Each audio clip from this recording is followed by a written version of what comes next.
ಹೋಳಿ ಹಬ್ಬಕ್ಕೆ ದಿನಗಣನೆ ಶುರುವಾಗಿದೆ. ಮಸೀದಿಗಳಿಗೆ ಟಾರ್ಪಲ್ ಹಾಕಿದ್ದಾರೆ ಉತ್ತರ ಪ್ರದೇಶದ ಜಿಲ್ಲಾಡಳಿತ.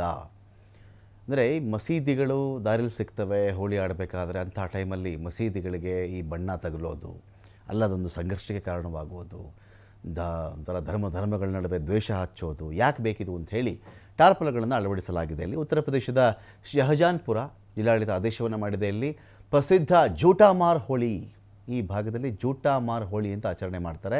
ಸೊ ಅದಕ್ಕೆ ಮುಂಚಿತವಾಗಿಯೇ ಅಲರ್ಟ್ ಆಗಿದ್ದಾರೆ ಇಲ್ಲಿನ ಜಿಲ್ಲಾಡಳಿತ.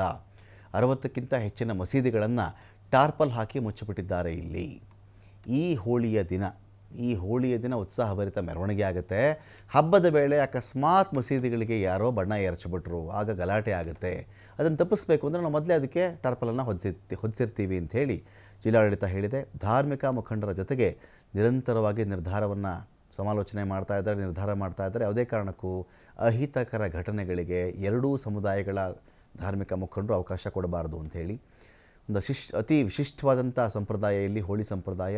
10 ಕಿಲೋಮೀಟರ್ನಷ್ಟು ಮೆರವಣಿಗೆಯಲ್ಲಿ ಮಾಡ್ತಾರೆ. ಇದೇ ವೇಳೆ ಜೂಟಾಮಾರ್ ಹೋಳಿಯಲ್ಲಿ ಜನ ತೊಡಗುತ್ತಾರೆ. ಇದರಿಂದ ಮುನ್ನೆಚ್ಚರಿಕೆ ಕ್ರಮಗಳ ಅಗತ್ಯ ಅಂತೇಳಿ ಜಿಲ್ಲಾಡಳಿತ ಮಸೀದಿಗಳಿಗೆ ಟಾರ್ಪಲನ್ನು ಹೊದಿಸಿದೆ.